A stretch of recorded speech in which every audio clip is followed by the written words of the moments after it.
My name is Brenda Ludley. I'm the Executive Director of the BC Alliance for Arts and Culture. Welcome. I just also like to take a moment to acknowledge that we are on the ancestral, unceded territory of the Osage people, the Musqueam, Squamish, and Tsleil-Waututh people. And with everything that's going on now, not only in British Columbia, but across the country, as I talk to my colleagues, I just am alarmed at some of the things I hear them saying about how the Indigenous portfolio is sort of falling off of government's priorities, which I think impossible. That can't be possible. So I just encourage all of us to do what we can to keep it on the agenda. So, without further ado, I'd like to introduce this amazing man, Harvey McKinnon. Harvey came to us through Camilla Tibbs, because she used to work for the Vancouver Writers Festival, which Harvey sits on the board. And I just want to tell you a little bit about his amazing background. He is one of North America's leading fundraising experts. He is the author of 4 acclaimed books, including the #1 bestseller internationally, The Power of Giving, How Giving Back Enriches Us All, which is also one of Amazon's best books of the year. All the royalties go to charity, which I think is worth mentioning. He is considered a world leader on monthly giving. He wrote his first book in this area. It was called Hidden Gold, and each year it raises billions of dollars for not-for-profits. His second book was The Tiny Guide, Essentials of Monthly Committed Giving. And he has another best-selling book, The 11 Questions Every Donor Asks. So I encourage you to check them out. I'm sure he's going to touch on some of that. He has taught fundraising to thousands of not-for-profits, and he has been a keynote speaker at prestigious international conferences. He has also created a variety of award-winning documentary films that have been aired on BBC, CBC, ABC, PBS, and other networks. They include Side by Side, Women Against AIDS in Zimbabwe, The Black Sea in Crisis, and biographies of David Suzuki and William Shatner. He's obviously a person who cares a lot about the world we're all inhabiting. He created his company, Harvey McKinnon and Associates, in 1989, and he has spent 10 years with Oxfam Canada. And Harvey tells me that he knows 17,659 jokes. So hopefully we're going to hear some of them today. So over to you, Harvey, and thanks for being here. Thank you.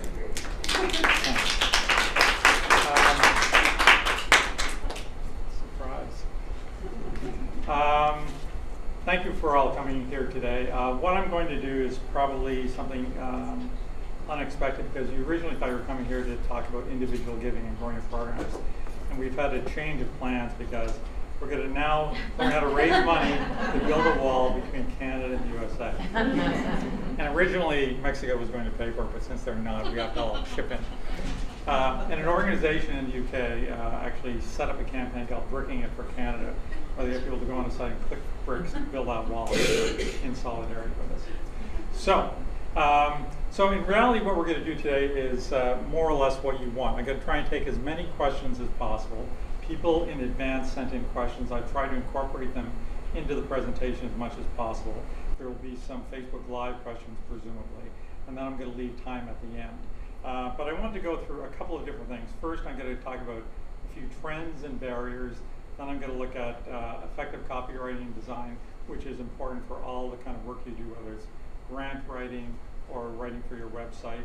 I'll look at some of the secrets of turning annual donors into major gift donors, some insider tips, and then talk about long-term value. First, I'd like to know who is here. How many of you have donor bases of 1,000 people or more? 1. Okay, where do you work? Electra. And how about 500 or more? How many have 100 or less? Okay, that's really good to know, because you can grow your programs for sure. And also it means I'll try and orient it more towards slightly smaller organizations. There will be tips in here for large organizations if anybody's online watching with a really large organization. All these things work for you as well. Yes? Will the slides be available afterwards? Sure. I think the Arts Alliance is actually recording this presentation and putting it on their website. Yes, we are. So it will be on our YouTube channel after. We'll be sending out a link, probably via our newsletter. If anyone has issues with that later, get in touch.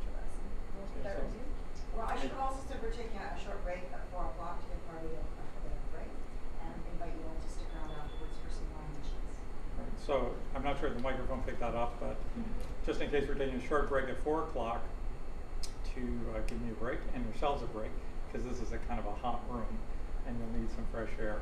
And what we're going to do is put this on, or somebody's going to put this on the Arts Alliance website, YouTube channel. So you will have access essentially to the slides. So a legitimate question that you might have is, why should you pay attention to a dope smoking, tree hugging, commie fundraiser like me? And the reality is, frankly, I only smoke 1 joint a month, and it doesn't do me any harm at all. Here I am with my friend Barack, not Obama. But. So, how many of you went into the arts to raise a lot of money? Okay. Nobody. How many of you went into the arts to make a lot of money? Okay, so that's pretty consistent.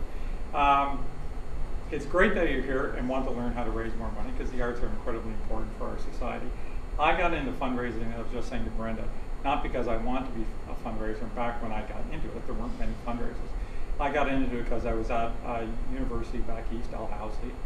A friend of mine took me to a meeting with 2 guys from Southwest Africa, also known as Namibia, or Nambia as Donald Trump refers to it. And it kind of changed my life. So I didn't know anything about apartheid or the conditions there. And there were only 7 of us in the room, the 2 guys from SWAPO, the liberation movement, my friend, myself, and 3 other people. And I decided to set up an anti-apartheid group on campus. Before that, I was somebody who could not talk in front of more than 5 people. I was incredibly shy, would turn red, my throat would get dry. But because I was committed to this, because I was passionate about it, I set up this group and learned how to speak in front of large audiences. Now I don't mind standing up in front, as you will see, larger audiences and not know what I'm talking about. But it was something that moved me passionately, that made me become a good fundraiser. And I think for all of you, because you're not in this for the money, you've got that passion for what you're doing and the arts that can turn you into really great fundraisers. So almost all the really great fundraisers I know learned the skills they did because they were committed to the cause that they were working for. So there is hope. But there's no quick fix. I will give you a lot of ideas and techniques today that you can use to improve your fundraising. But I'm not going to give you a list of these are the 5 people to call and ask them for $100,000 and that will solve all your problems. Fundraising is fundamentally hard work, just like everything in life that you want to achieve. You have to actually work at it. But it's not rocket science. There's a lot of people with low IQs, some would say, who raise millions of dollars. And you're all smarter than that. So I think you can actually, once you start learning these skills, do lots. I'd say read as many fundraising books as you can, go to websites where there's information on fundraising, learn these techniques. It may not seem like all that much fun, but I'm thrilled at how my life turned out. I've been doing this for some 40 odd years, and I get to work with great organizations. I've raised a ton of money for good causes, and it's incredibly satisfying. And how Brenda alluded to how I got here, Camilla Tibbs, who some of you may know, works at the Gateway. Used to work with the Writers Festival. I've been on the board for many years. And I had a glass of wine at a Writers Festival launch and was telling her that the Arts Club had, I don't know if they invited me, I think I volunteered actually, but I was calling into book seasons tickets. The woman on the phone was so great, just highly personal. I thought, well, I haven't given them money for a while, I'll make a donation. And then their development director called the next day, said, hey, I've got your book on monthly giving, could we talk about this? So I ended up doing a 3-4 hour session for them for fun. And they actually paid attention to what I said, unlike many people who come to these sessions that I do either for free or paid. They actually implemented what I said and then contacted me 4 months later saying, we followed most of your advice for our summer campaign, and we basically doubled the money. So for them, that was an extra $75,000. It will also trickle in. But the important thing about even something like that is that what they did through actually following fundraising principles and techniques is they ended up getting people to give them more money who are current donors and people to give them extra gifts. And that renews people, and that gives you a stream for the future. So after Michael telling Camilla this, she said, well, maybe you could come do it for us. And I said, well, organize a group of people. I'm happy to do it. So that's why I'm here. And I should say, since there's wine afterwards, I have no drinking capacity. if I commit to doing anything after starting to drink wine, you cannot hold me to that. Because I have no talent for this, despite being from Nova Scotia. And Cape Breton. So trends. I just want to talk a little bit about trends. There's a lot of things going on, but trust in every institution, including nonprofit organizations, is eroding. So this is a tragedy, in fact. Same thing with trust in journalism, politicians, etc. You may feel this same way yourself. The key thing is that it also affects nonprofits. Now, nonprofits are still trusted more, but the reason I bring this up as a trend is because if you are conscious of this, we can actually fight against it by being transparent. List who your board members are. List where your money goes. There's lots of organizations in the city that do that. And when people know that, they're way more likely to give you more money. But fundamentally, it's dropping and likely will continue to drop. The second is economic and psychic insecurity.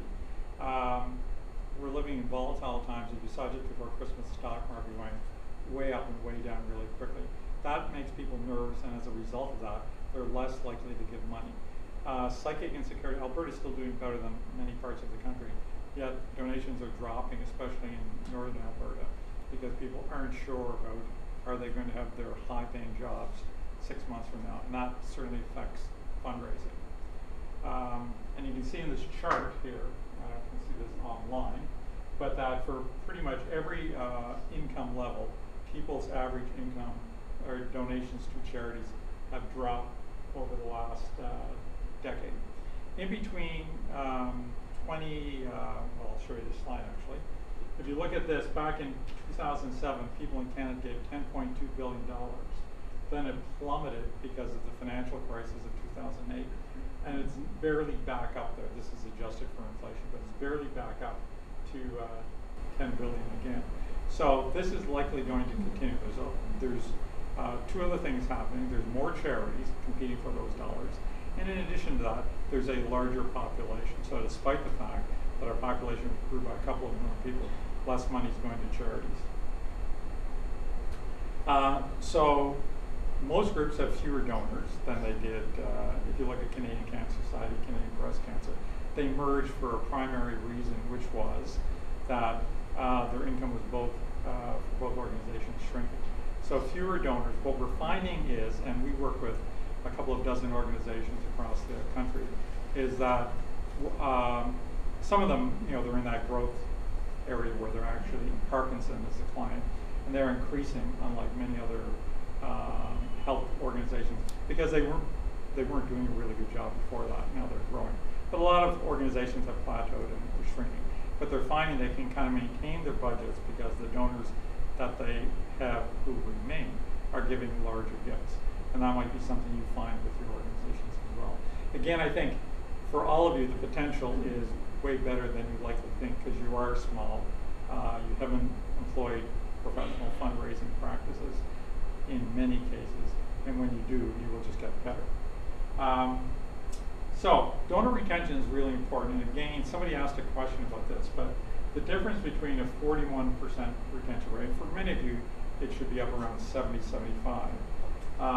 That 10% increase from 41 to 51 is really kind of 20% extra, or 25% extra, is going from 800,000 to 1.2 million. So everything you can do to retain the donors you have makes an enormous difference in your bottom line going forward. So, barriers. You have many barriers. I'm only going to talk about a few here, but first one I want to ask, how many of you work for theater companies? Okay, and there's a few others online. What about visual arts? Arts councils? Okay. So my question is, who are your main competitors? Anybody like to tell us? Tell us where you're from and who you think your competitors are. Each other. I work in dance, so right. If someone's going to give to a dance organization, they might not give to another one. Right. That's so a natural way to do it. Good answer. If someone, what's your name? Brent. Brent works for a dance organization, and he thinks, feels that other dance organizations are competing for the same dollars. Anybody else? Yes. Health and education. Health and education. Health and education? Yeah, social services definitely, but I would agree that, especially as an arts council, because we're Right. an umbrella and have so many things, that almost everyone we're engaged with, our partners, are also our competition. Right. So all the partners are competition for an arts council. That's they're good answers and they're partly true, but the reality is this is your competition. 99% of a person's income goes to buying things at Starbucks or Value Village or Apple or whatever.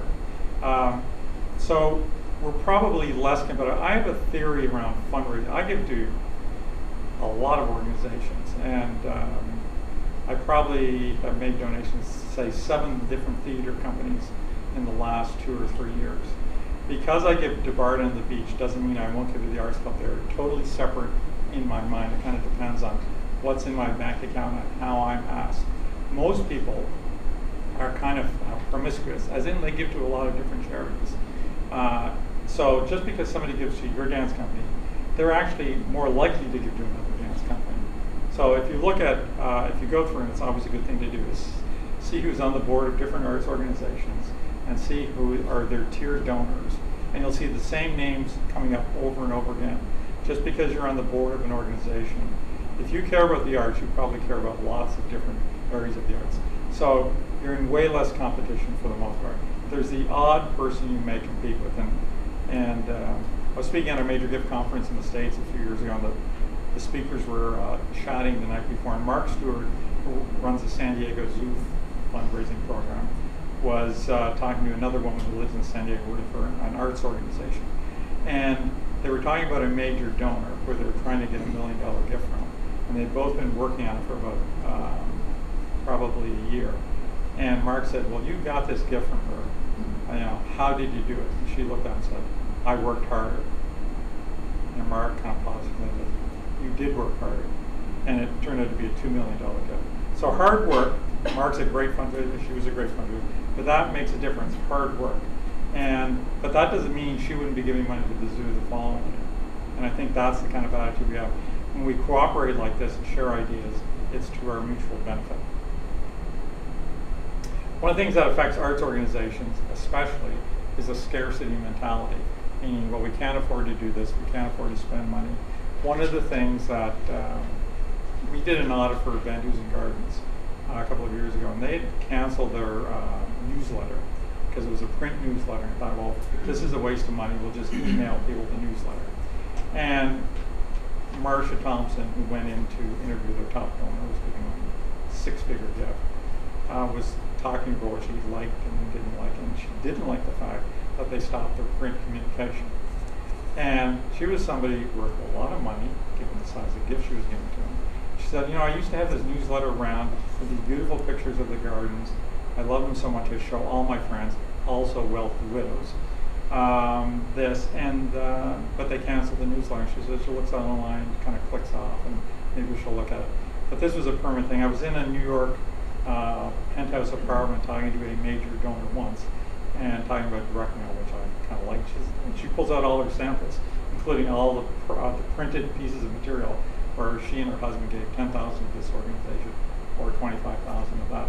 So a lot of the people who give you the biggest gifts are older and they still like print. Don't forget that, just because most of you are younger and don't necessarily read print all that much. Keep that in mind.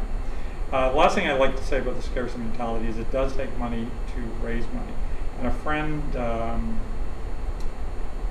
who's now an adult, like babysat him when he was 2, is trying to raise a couple of $1 million for Evans Lake Camp.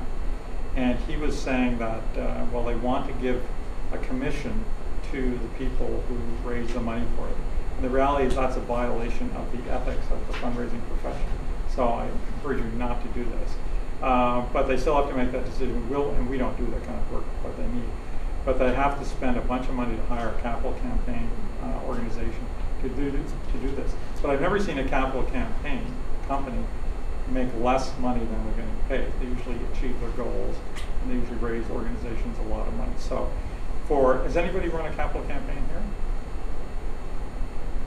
Well, the culture is but you guys. Yeah, no, we did too. Sorry. We did. And what was it for? It was to buy our building. Did So it they work? do a tap dance society. Yeah, it did. What was your goal? Well, we started with 0, and That's a good goal. yeah. So 0. The price was, you know, just under $1 million. And so we got some from, you know, individual donors, and some from the bank, and some from and then was a loan. Right. So the Tap Dance Society raised $1 million for our building. Now, when I look at the list of people who are thinking, the Tap Dance Society would not be an organization you think automatically could raise $1 million. That just shows nothing. Yeah, I like And tap it dancing. really wasn't $1 million Yeah. because, you know, there's a mortgage, so it was only Right. like $300,000. Okay, even 300,000 is pretty great. So, and you guys did a capital campaign at the Culture. How much? Before my time. Yeah. Before, But you know what it was for? It was in the millions of dollars, and it was a successful campaign. So just keep this in mind that with the right people, you can actually make millions, even for smaller organizations. When we're doing this, one staff person said we're doing ineffective donor management because we don't have enough money for a decent database. So a lot of your organizations are so small that you might not even need like a Razor's Edge or a Donor Perfect or Boomerang because, but this is an example of if you don't spend money on things that make you more money in the long term, you're never going to be a larger organization. How many would you say you have a culture of philanthropy in your organization? Anybody? Shaking your head, maybe yes, maybe no. So, what would you say the culture of philanthropy might be? And where do you work for? Federation of Canadian Artists. Members who give and enjoy the act of giving back to an organization, but it's not a culture that we actively foster. It's something we definitely would like to build. Right. Yeah. So, Federation of Canadian Athletes, I'm sorry. Helen. Helen. So, great organization from everything I hear. Thank Because you. you sent me a question. But she kind of feels, well, they have members who give. It's not really a culture of philanthropy. So let me explain what I mean by that. It means that everybody in your organization should have on their radar, and that includes your board, that you're a representative of this organization, and you just keep an eye out for how you could raise money. And here's just one story. A board member, I was having lunch with this guy from the UK once, and he told me a story that one of their board members was at a wedding. And at the wedding, she got seated at a table with somebody who apparently was fairly wealthy, because he was saying, after a few glasses of wine, that he planned to make a £10 million donation to Macmillan Cancer. And because she had a fundraising hat on all the time, she managed over more than a few glasses of wine, to convince him to give the £10 million to her organization that she sat on the board of the National Society of Prevention of Cruelty to Children. So when you have people in a totally different cause, but what it is it's somebody who's passionate about your cause, and so your board members could be these passionate people, but it could be the person in the office doing data input. It doesn't matter. Those people are critically important. If a donor has a problem with a receipt, they generally end up with the person behind the scenes who just might be typing all day, and probably in your organization doing 8 jobs. And if they're friendly on the phone, it makes a difference. I've called an organization because I lost a couple $100 receipt, and the response was like, well, if you hadn't lost it, I wouldn't have to do this. I'm thinking, well, that's not an organization you want to give money to. So everybody makes a difference in your organization. And cultivating a culture of philanthropy could be just having a meeting talking about what your mission is, how important it is. Guy Stringer is one of the great fundraisers of all time, built Oxfam from a small organization to the largest charity in England. Did this one thing, which I encourage you to do in your organizations, whether it's for fundraising or not. And you would never start any meeting without telling a story of somebody helped by the organization. This is incredibly important. So with many organizations, you've got some personal conflicts, or that person said something that was offensive to them, or they're competing for scarce dollars. But what this did in every meeting was actually establish common ground. So he tells a story about being in Mozambique and seeing these refugees in a camp that fled from Renamo, and they fled in the middle of the night with nothing, and people along the way helped them. Now they had seeds and tools to grow their own food. And that's something that Oxfam did. And that kind of brings unity in the organization. And then people get inspired. So for your organizations, it could be the kid that came through your program 12 years ago and is now a professional artist, that sort of thing. But it makes a difference. Excuse me. Yes? Do you want us to hold our questions until the end? No, I'm always of the mind that ask the questions when you think of them. And assuming you might have a question. And if you have a question or a lot of questions, and I feel like I'm falling behind, then I might limit questions. But do you have a question? I have a question that is, a big question, I think, for many of us in the not-for-profit sector. The board model and the struggle to have a culture of philanthropy, which is very important for the board to be engaged in. I've kind of gotten to the point after working in the sector for 3 decades that I think the model, it doesn't work. Right.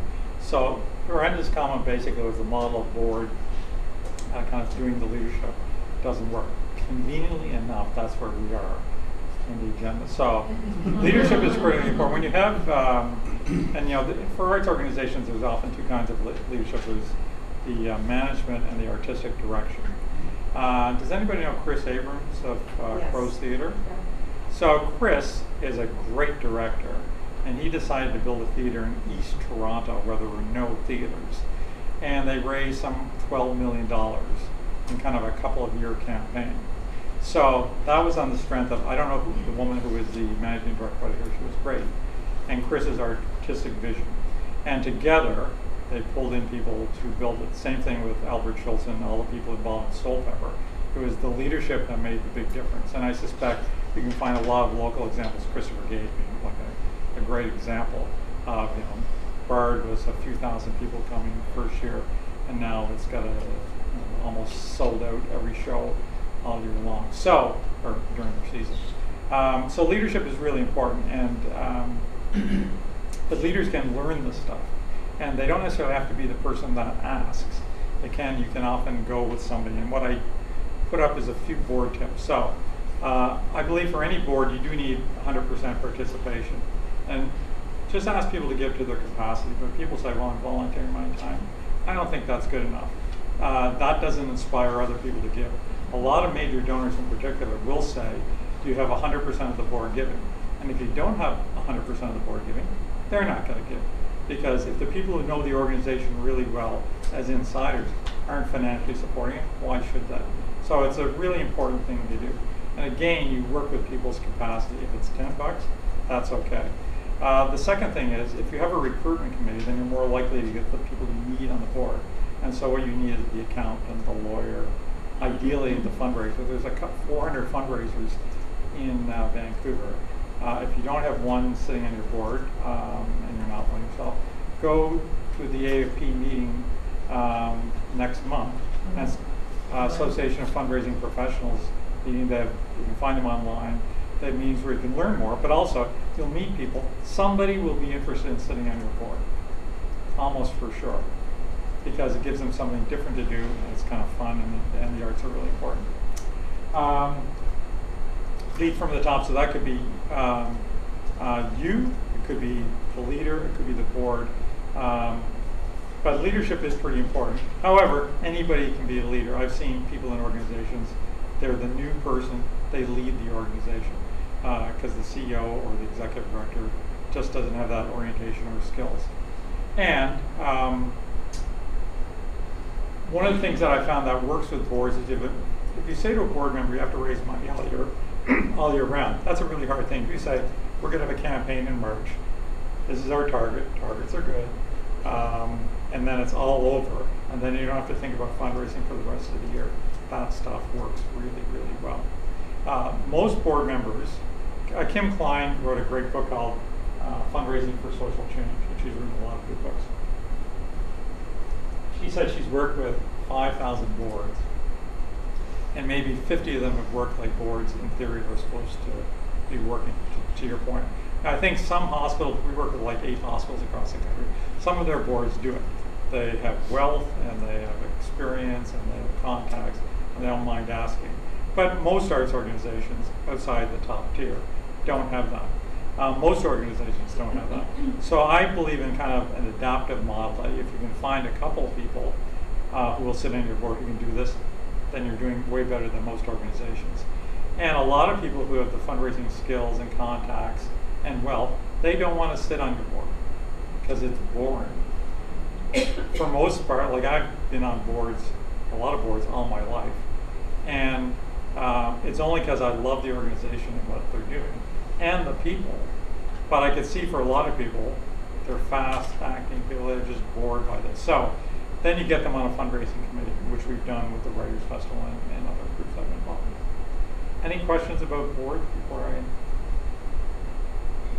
No. And you have people who can open doors, which is nothing, even if they're not doing the ask.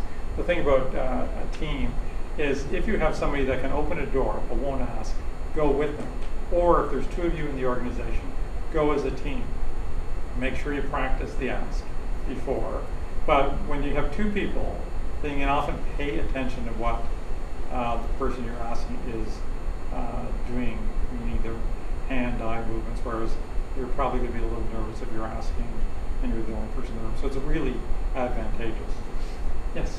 I was wondering if you said you didn't find it worked, what would you say the barriers are, and how would you say to address them? Well, I don't think that there are barriers for so many. I think Harvey's suggestion is actually absolutely right, because I've heard big donors talk about that. They don't want to work with boards. They just want to be involved in the organization in some way, that they don't want to sit on the board. Right.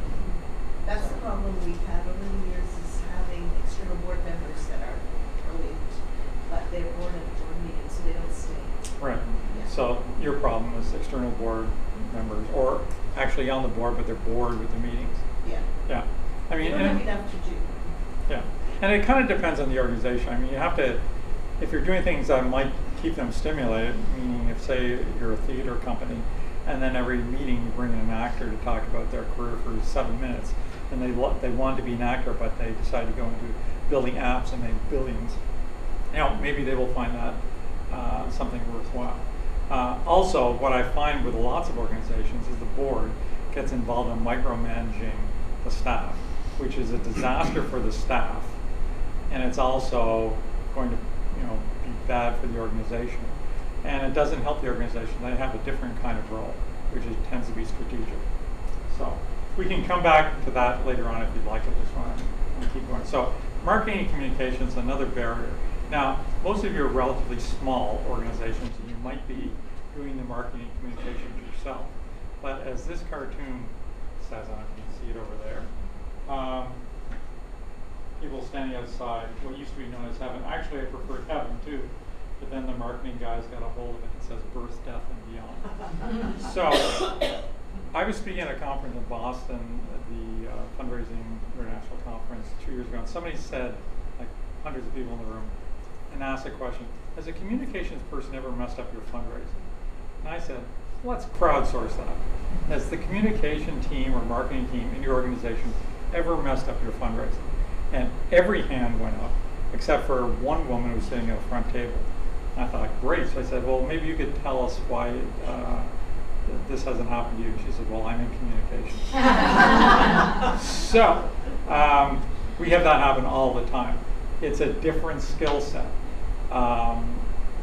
Fundraising, what you're doing is different than communications and marketing. Communications and marketing tend to be internally focused, and fundraising is all about the donor. So if you remember nothing else, remember that all your fundraising communication efforts are about the donor. You talk about them, their fears, their desires, their hopes, their dreams, and you make more money. So I want to talk a little bit about communications, because communications is good communications make a huge difference in how much money you raise. And most of us, and especially in arts organizations, are, say, using designers that don't know anything about communications. And I used to teach design many years ago. I love design. But I also test what works, and I read books on what works, and I read websites on what works.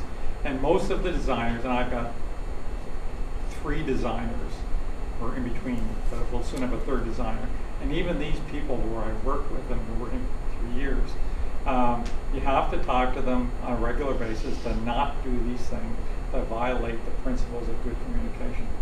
So I just want to go through a few.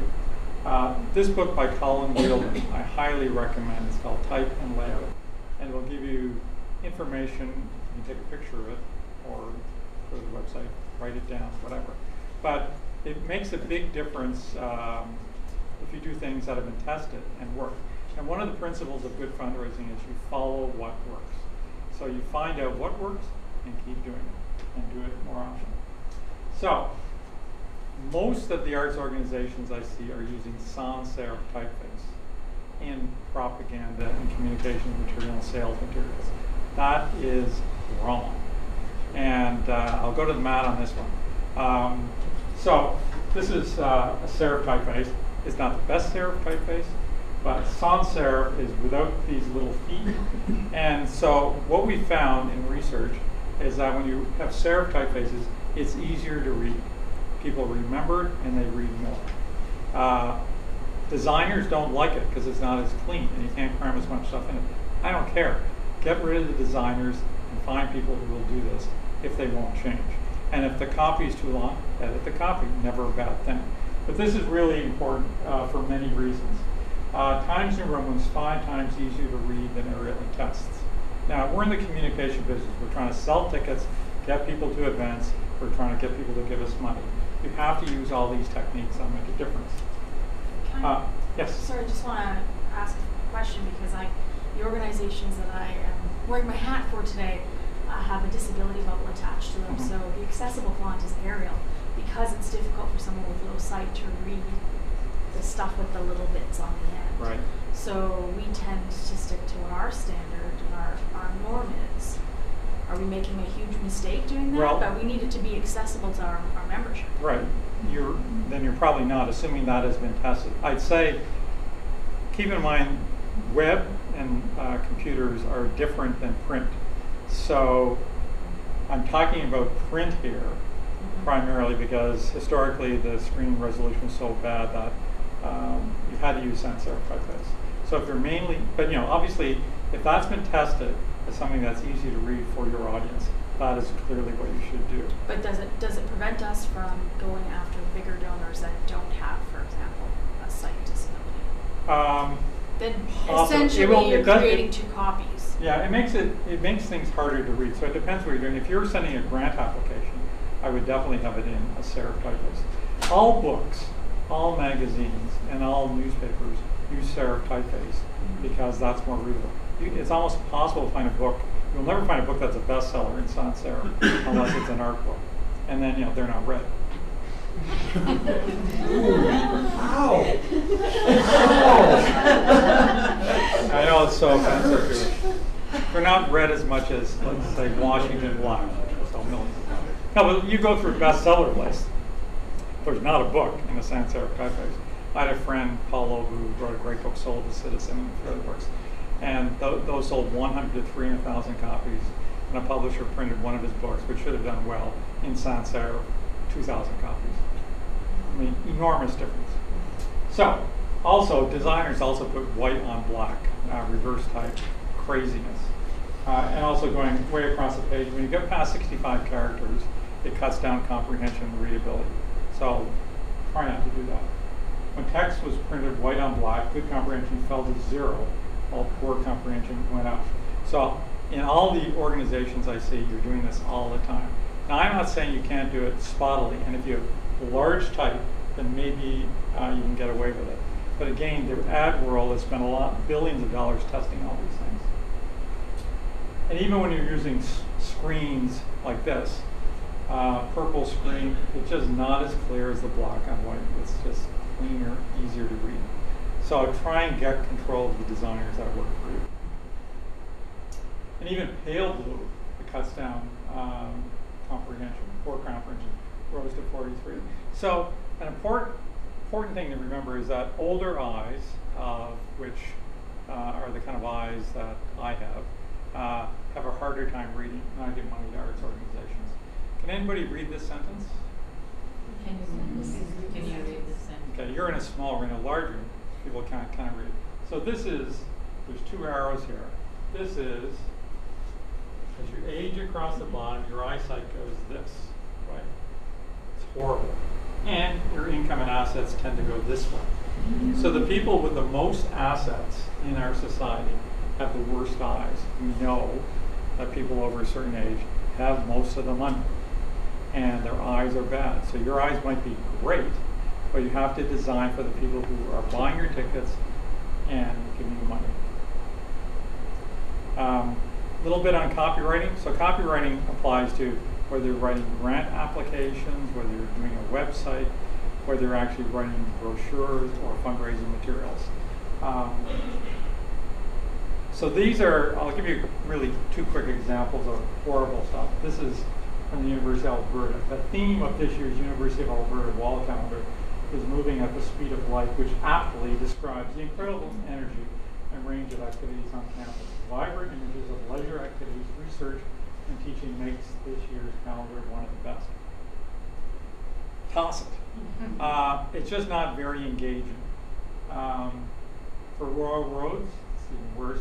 As a graduate of the MBA 2000 class and a lifelong learner of Royal Roads University, RRU, I am proud to write to you on behalf of the Royal Roads University Foundation.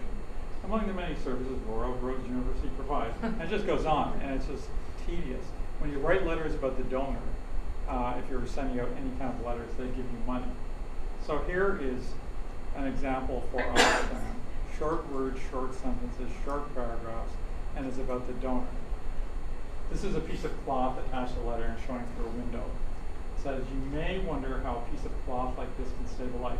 So it instantly involves the person, and it has some drama in it. Well, you probably know that when we join things together, they become more valuable. This small piece of cloth combined with hundreds of others will form a blanket. For a child in a Darfur refugee camp, this blanket means protection from cold, from disease, and even protection from death. And I assure you that when your gift, so it's all about the donor and their gift and trying to involve them. Whenever you're writing stuff for your organization, say you're the Culture, you're writing, you probably have a good database of what plays people came from, and maybe they filled out a survey. They say that they love that performance. And you can write to them and say, when you saw Virginia Woolf 2 years ago, you made a generous donation. We're doing more plays like that this year. I think you blah, blah, blah. And so you just talk about past history in the ideal world. When we write to donors, we say, you made a gift of $50 last year for this project. You can do the same thing, and it's even easier for your smaller organizations because you've got probably relatively personal relationships with some of these people. This is a letter we did for Make-A-Wish. There is absolutely nothing worse than watching your 3-year-old child die. So the most important sentence in a letter is the first sentence. People's attention span is awful. And if you don't grab them early on, and it's the same thing with any kind of grant report or whatever, you want to make it kind of gripping. Same thing in a book. Does anybody read mystery novels here? Has anybody ever gone to a store, picked up one you didn't know, and read the first sentence and think, I'll buy that, or put it back? That's what people do. It's the same thing with this. And this girl lived, and there's nothing better than stealing her back from heaven. So then you're kind of a habit to sound. And again, dramatic story. Arts organizations are going to have different kinds of stories. You might talk about the person who's a performer who struggled to perform, or it could be. Does anybody here know Megan Gardner? Local playwright actor, my sister-in-law, great playwright, great actor, and she's got a play called Gross Misconduct on at the Gateway coming up. And but she writes plays. She's done a couple of plays that are really important plays. One about date rape drugs, another one about prostitution. And those are the kind of plays that are not only meaningful, but they've been touring nationally and internationally. When you've got something that's dealing with a social issue, a project that deals with a social issue, people, even if they don't care about the arts, will give you money because they care about those issues. Like, I think she's got enormous potential to raise even more money should she allow me to do this for her, or more of it. So figure out what you have that's emotional, because people only give for emotional reasons. You can be doing great things, but if there's no emotion there, they're not going to give you money. So quick summary of the principles. Use short words, short sentences, short paragraphs. Make sure there's emotion in there. Get away from jargon. You probably don't use much jargon, but I see it all the time in organizations. Write about the donor or the prospect. If there's a grant application, talk about the foundation, for instance. Be specific. Now, one thing I'd say about this too is pay attention to what they're interested in. So when I was at Oxfam, I got a last minute meeting in Ottawa to go talk to CEDA, which is the Canadian International Development Agency. And they had just set up a new fund. We didn't have any kind of proposal, but in the taxi ride, I thought of 7 things we could do. And so I sat down with the person, and I said, well, we could do this and this. Okay, anything else? This. All right. The third one I mentioned, oh, really? Tell me more about that. So I abandoned the other 4, talked about the one they cared about. Our goal in that meeting was to get money to fund another staff person in the office, and then work with community organizations. As it turned out, it was a health grant. We got $70,000, which went for 7 years and increased a little. And it made a big difference because I was paying attention to what they cared about. So you can't totally distort your program, but when you've got flexibility in what you're doing, and it doesn't matter how much your goal is to get money to fund the core funding, which is of course the hardest thing to do for most organizations. Keep an eye out, pay attention to how people are reacting. And that's why in-person meetings are so much better than doing things over the phone. Specificity makes a big difference. So if you can say we need $1,512 to do this, it makes a difference. For Princess Margaret Hospital Foundation in Toronto, we went to their donors. They're mostly, say, $25 to $200 donors. But we were specific about raising money for a pain pump. $6,942.73. We'll buy one of these machines so people can self-medicate when they're in pain, so you don't have to wait and call the nurse and wait for them to show up and then pain speak. So people could understand what this meant, because we've all had pain and seen people suffering. So it made sense. We had 13 people go from an average of $65 to almost $7,000. Like that's 100% increase in their average donation. One person bought 2 of these machines because of the specificity. So if you can figure out for your organization, we need to put in a new floor for the tap studio, and it's going to cost $18,000, $653.12. Be specific. It makes a big difference and we've had people, we write letters all the time for organizations, and we'll say, this piece of equipment costs this. Somebody will say, I'll buy all $120,000 worth of printers. What's your opinion on crisis fundraising? The question is, what's your opinion on crisis fundraising? Well, if you're Jerry Falwell Jr., you can do it every day. But for most organizations, you can't. I will say that I've run lots of crisis campaigns when I was at Oxfam, and subsequently for a few other organizations, and especially environmental. So it depends if it's a legitimate crisis. You do mobilize people and motivate them when you have a crisis, but it has to be legitimate. And you can't do it every year. But if you're doing, say you have a crisis, and it's not just a financial crisis, we have a matter budget, we need to raise money to do this, then I would say the reason I'm contacting you is because in times of crisis, you always reach out to your best friends. You're one of our best friends, as demonstrated by your long-term commitment to our cause. This is what's going on. Will you stand by with us in this? So crisis fundraising can't work. One of the problems with the internet, among other problems, is that it's democratized fundraising, so anybody can have a crisis all the time. And a lot of GoFundMe stuff is designed to raise money for individuals, some of which are scams, which doesn't help the trust factor. But so there's many more crises competing now with everything you do. So, if it's legitimate, but it does. There's no question people are motivated by a sense of urgency, and urgency can be a crisis, but urgency can also, and this is pretty important, a target and a deadline. We need by March 31st to get 112 new donors to make sure that we have the funding to implement our program for the rest of the year. All these things work, and they're good things to do. Harvey? Yeah. When I get those that say, for example, from the political party or something, that say, we need to raise so much money by midnight on this day, I just think it's, made up. So Karen is getting emails from the Conservative Party asking us to make large donations by Sunday midnight. Yes, the reality is those things, they may have some internal saying we have to raise this money, but fundamentally I think this undercuts all fundraising because they are manufactured and they still work.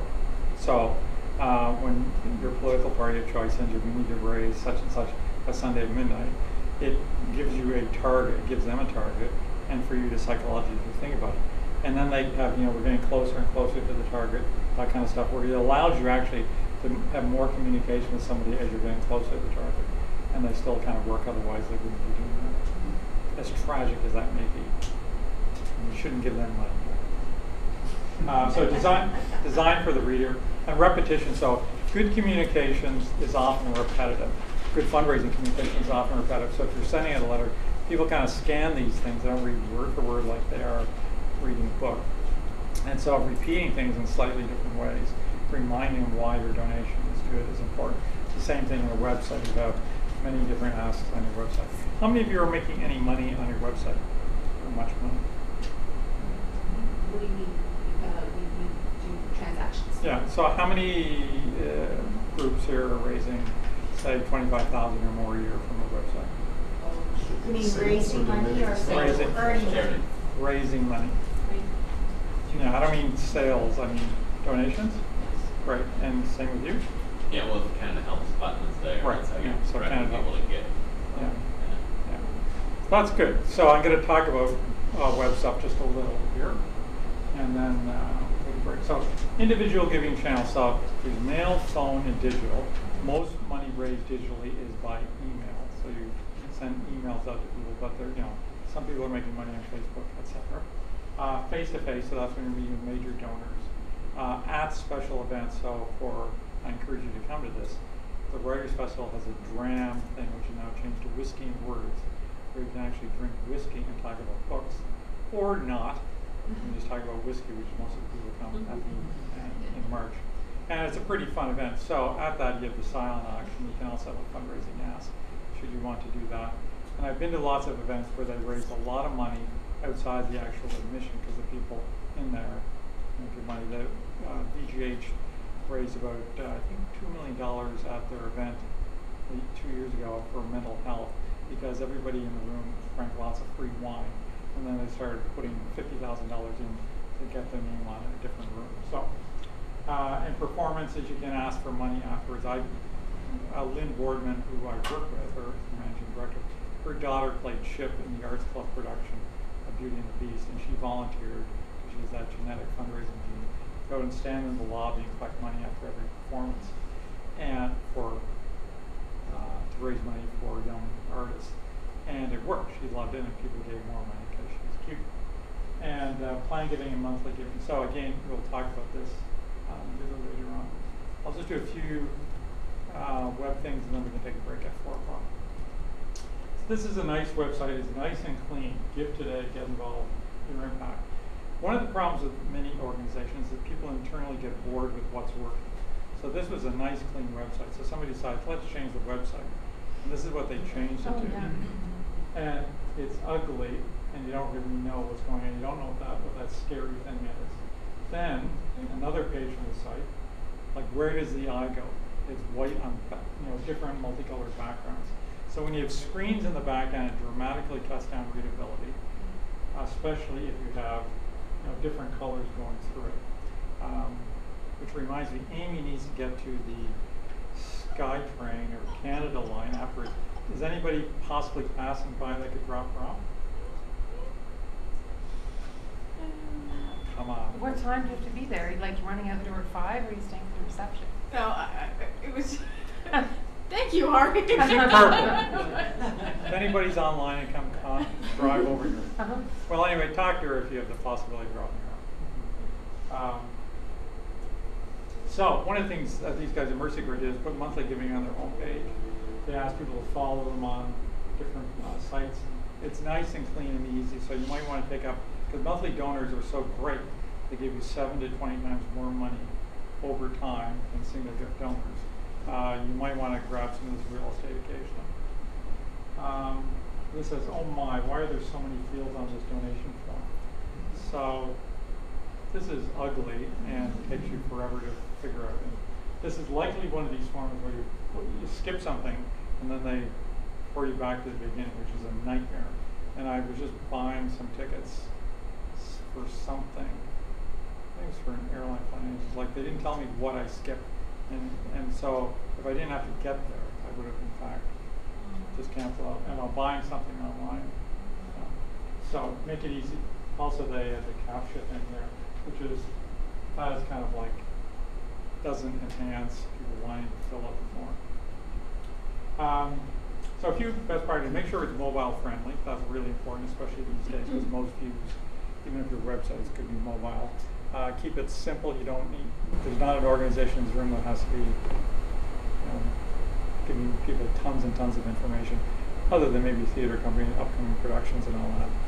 And I'm going to be in Toronto. I was looking for a theater pass Mariah and Soul Pepper and Crows for the place up, and they're not necessarily even their sites, which are Toronto sites, where they make much more money than most of the organizations here. They weren't easy to navigate. So make sure you give your mailing address, because some people will not want to make a digital gift. Give your phone number so they can call in. Make sure you give people the monthly giving option, because it's much more valuable to you. And send a tax receipt and thank you automatically and immediately. Very important. Fundraising and marketing is all about the list. So the more names and contact details you can collect, the better you can sell tickets, get people to your events, even if they're free, and ask them for money. This thing we did for Battered Women's Support Services, so it was a petition to collect names, and people can kind of take a picture of I'm opposed to violence. Kind of this involvement, gets people involved, they get to know the organization, and they build a list. Look for creative things to do. So I was in Halifax a number of years ago, and I was going to a meditation workshop. I thought, I'm going to be silent for 5 days. I've never done it. I thought, hey, I could raise money for shutting up, because normally I'm seen talking. And so I just wrote some copy, sent it to our designers. They did this, and I ended up raising $7,500 in 2 days by putting it on Facebook and sending it to friends. Now, admittedly, my wife gave $7,000 of the $75,000, but still. But also look, are you doing do you have volunteers climbing Mount Everest or something like this, get them to do the sponsorship? These things work. Most of it is you're communicating with people you know, as opposed to people you don't know, because that's the only reason they're giving. So, who thinks the yellow button worked better than the red button for donating? 1? Anybody else who thinks the red worked better? Right. About 6 and about 8, 10, 12. The red pulled 100% more clicks. So everything else the same. So Covenant House, great organization and client. But that's a phenomenal difference, just a small color change. Yes? I don't know if anyone else has noticed this, but I've noticed it with our big red attraction buttons, is that nobody clicks on them ever. They click on other links, they click on the pictures, they click on hyperlinks from the text, but they never ever click on the button. What's the call to action in your case? Donate now. Yeah. Well, most people aren't going to websites, especially for a theater, to donate. They're going to find out, where do I park? Has that sold out? Stuff like this. But for organizations, and this is a more appealing organization, not personal. They have 60,000 donors or something like that in BC. It's likely way more than you have, and so when you've got a volume, it makes a difference. So the principle being that colors in these things make a difference, and something that's more visible works. My theory was that they're afraid that it might take them straight to a donate now page without buying. Well, so our theory is that people might be able to go straight to a donation page as opposed to getting the information they want, and that could be. So here's an example for the zoo. And it's actually the Wildlife Conservation Society we were working for, which saves endangered species, not the zoo. But they did two things. One, they got 3 of them, but they also named the animal. It personalizes it. You can name the artist, and that makes a difference. So I'm going to just put this up, and then we'll take a break.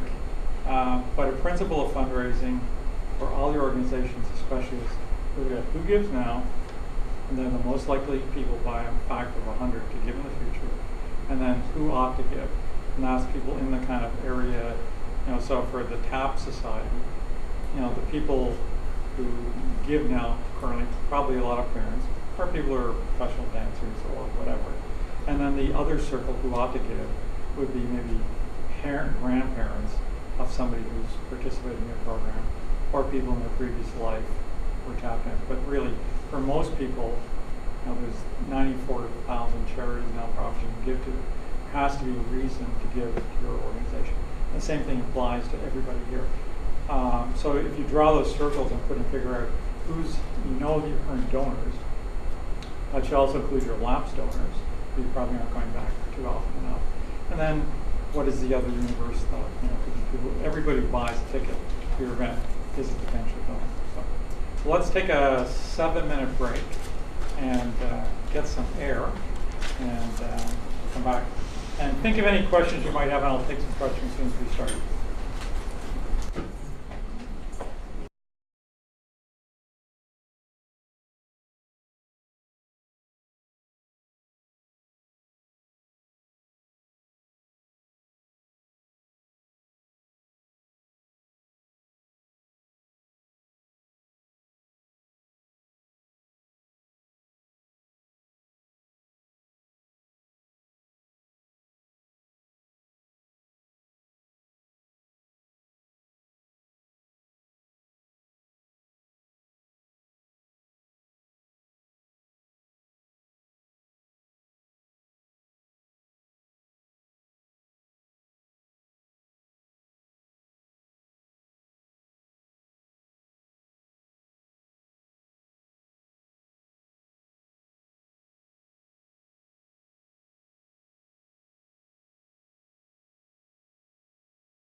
question online, and would you like to repeat the question? Yeah, so this question is from Marion Weber, who is asking about how to garner support for individual artists. She says, I've struggled for years in a market of declining venues to show art. I am open to donating some of the sales proceeds to other organizations as long as it's win-win. Right. So a little different from what we've been talking Right. about. So the question is essentially about raising money for an individual artist. So again, there's like many things, there's no easy answer. But I'm a big fan of organizations and individuals finding patrons for their art or their work. And I know of one case where there's a writer who was talking about having to stop writing to earn money to support her family. And somebody decided to make a 3-year commitment to support her art, which is essentially her writing, of $7,500, $5,000, and $5,000 in a 3-year commitment. And she didn't even ask for this, but it's the kind of thing where you let people know what's going on in your life and what the trade-off is. Then sometimes people will make a donation. So you use your networks to spread this if you're in this situation. But I think there's a lot of people out there, because we know specificity works. People like to earmark it, which, as I'll talk about a little later, target their money. If you can know who you're giving money to and what the end purpose would be, and maybe you get named in a book or in a program if it's a script for a theater, or you get your name on the stage. But I think we could do a lot more around this, and again, is learning the basic techniques of presenting your case, which is this is the need and this is what it's going to cost, and these will be the results. And I think for a lot of artists, they can make a good case. And I talked to, you're all invited to our Christmas party. We have this big bash with 300 or 400 people in Cairn, comes every year. And it's basically a dance party that we have at Ironworks, first Saturday in December. And first year we had it was at the Culture, actually. But the bar ran out of alcohol by 9:15. The live band was a great party. And we've done it every year since, so I'm quite certain you'll know people who are there. But I met somebody out there who was a writer, and she's written 3 or 4 books, but she was kind of getting depressed about, writing is hard. The average author makes about $8,500 a year, etc. And I was saying, and she lives outside Vancouver, and I was saying to her that I really think in her community, and she's moderately well known, that there would be somebody there to say, yes, I will give you X dollars a year to help support your art. It's a sensible thing for people to do. When I give frequent flyer points to the Writers' Festival, I'd like to know what artists they fly in and from where. Not that I'm going to harass them, but just I feel like I want to know, am I flying somebody from Newfoundland or Toronto, where are they? And that makes me feel good. So you're also looking at what are you giving back to the individuals who give you money. And that is one of the things when you give to a lot of organizations is that people don't necessarily know exactly where their gift is going. People like the tangibility of that. I think we need to do a lot more for artists. And then you as an organization can issue a tax receipt for that artist if they're actually working with you. So, yes? That was my question, is because if they just give it straight to the artist, then the artist isn't a charitable organization, so they can't issue that receipt. Right. So you would recommend an artist find an organization? Find an organization that can legitimately sponsor this. So if it's, say it's a playwright, then go to an organization that, in fact, does sponsor playwrights, and see if you can get them to authorize that, okay, we will adopt you, take a charitable donation, and then spend the money on the work that you're doing, and then ideally perform it. Now, maybe the organization should, and I think they should, take, say, a 5% commission on doing the transaction, because there is some overhead cost to this. But I think that is a win-win situation. Have you ever seen that matchmaking system in place, like more robustly with an organization? I'm just thinking like an arts council. Our mission is to support artists, but also connect community. That would be a logical thing for our organization to do. I mean, you could even have a brainstorm in your community or among your boards, say, this is something we're thinking of doing. What are your thoughts? Because one of the, another principle of fundraising is when you ask people for money, they'll give you advice. And when you ask them for advice, they give you money. So virtually all capital campaigns, you go out into the community and say, we're thinking of doing this, what do you think of this? And then they become emotionally connected.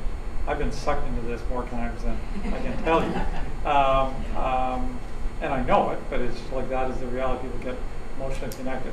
My brother-in-law used to run a $1 billion company, sits on a bunch of boards, including the Canmore Folk Festival and Between Friends, which is an organization for people with disabilities and other groups. But he said one of the things he didn't like is people just coming to him for money.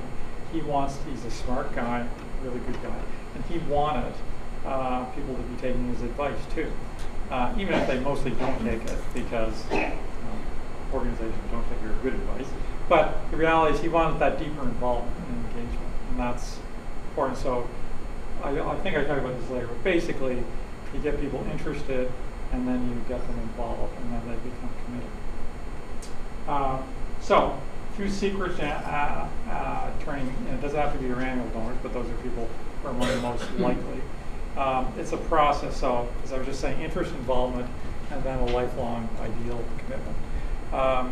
It takes planning, recruiting the right people, the right leadership, researching your prospects. So it's, again, there are different steps and it varies from organization to organization. But when I say have the best person ask, that could be an artist, it could be a director, it could be the stage manager, it could be the visual artist, whatever it is, or the CEO or the fundraiser or board person. But that makes a big difference. Some people have charisma galore and you can't turn them down, and other people, because they have gravitas in the community. We did a letter for a women's shelter, and you can do the same kind of thing here in Victoria. There was somebody in the community who was really well known, long history of working with the shelter, and she basically hand-signed half the letters, or wrote a PS to the people who gave 50 or more, and that raised a fortune because it was personal. That makes a difference. David Suzuki, when we started their foundation, he had a list of 15,000 people who over a 5-year period had written him letters, and he sent back a card to everybody, like a postcard. He's one of the busiest people I've ever met, and yet he's taking the time to write thank you cards to 15,000 people. And we made hundreds of thousands of dollars going to this list. Profit the first time because there was that emotional connection. So, your attitude towards money is a key thing. Let's see if I type this. Does anybody have a $20 bill they can look at? I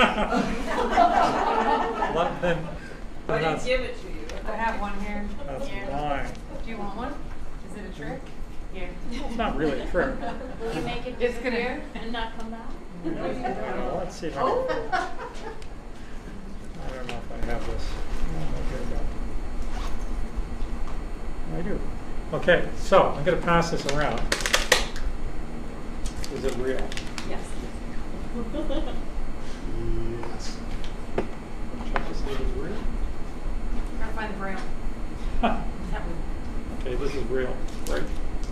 So,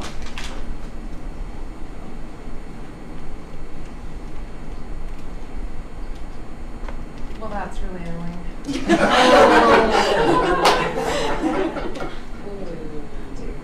okay, so now, thank you for that donation. Oh, you're very welcome. The tax receipt will be in the mail. Right? So, how did you feel when I did that? It's a waste. Sorry? It's a waste. It's a waste. Curious. So where this is Curious going. where it's going. Got my money's worth. Got money, and you felt it. So I did this for the first time actually last week in Winnipeg, speaking here with the fundraiser, and the first person, I was horrified. And then people thought, well, it's a magic trick, but I have no skills in this area. So I basically cut up a $20 bill to get your attention because I figure that's like less than $1 per person. The key thing about money is that we put all this value on money that it doesn't deserve. So in the old days, pre-print money, somebody would trade a goat for a bushel of wheat. And we don't say goats are the root of all evil. But most of us have attitudes towards money that aren't actually good attitudes. We grew up with money. I could do a longer thing, a whole workshop on meditation on money, where you get people to figure out how they feel about money. And most of us grew up either we didn't have it, or we saw our mom having to ask her dad for it, and that was like an unequal relationship. Or we had money, and we thought, and your parents said, well, everybody wants you for your money. Like, there's all sorts of messed up emotional attitudes towards money. I did that, and I think I can piece this back together, hopefully, for your sake. But I did that because I want you to just think about money for a second, that it doesn't have any value other than it's a piece of paper. That it's just like you can do evil things for it, and you can do stupid things with it, and you do great things with it. And when people give you money for your causes, they're doing great things with it. Water can drown you, and it can sustain your life. Fire can burn you or keep you warm and protect you. So a lot of these things we have bad attitudes for, and that makes it harder for us to go and ask people for money because we think it's a personal rejection of us. And something I learned decades ago is when you ask somebody for money, you're not asking for yourself. You're asking for a cause that's bigger than you. And then the rejection isn't you. People have really good reasons to say no. They'll have commitments you don't know about. You haven't actually given them enough information. That's separate. But if you can take some of that emotion out of it, you'll become way better at asking for money, and you will definitely raise way more money. It's all a numbers game. So if you have in a capital campaign where you're trying to raise, say, $10 million, we have 50 prospects, and all we need is a third of them to give, and we'll reach our target. It's all a statistical thing. If you have person-to-person meetings, and people are all qualified, 1 in 3 will likely give you money. If you're sending them a letter and it's the people who are past donors, maybe 1 in 10 will give. If you call people on the phone, it could be 1 in 5 if you reach them. If it's a digital email campaign, it might be 1 in 100. But all these numbers are there, and that's why having more contacts and people on your list better. You can learn what donors care about by asking them. And Elizabeth Crook, his dear friend, was working for a shelter in Tennessee, where she lives in Nashville. And it was for a YMCA. They were trying to build a new women's shelter because they needed to expand. And there weren't all that many donors on the list, but there was a big healthcare sector there. And so she contacted somebody who's a VP and was driving around to show him where they were going to build this shelter. And he said to her, well, why do you care about this? And she could legitimately say, well, because I've seen the women coming into our shelter. There's not enough space. We really need to have more room so people can flee violent situations. And then she asked one of the best questions ever, which is, because she's from the South, says, what is near and dear to your heart?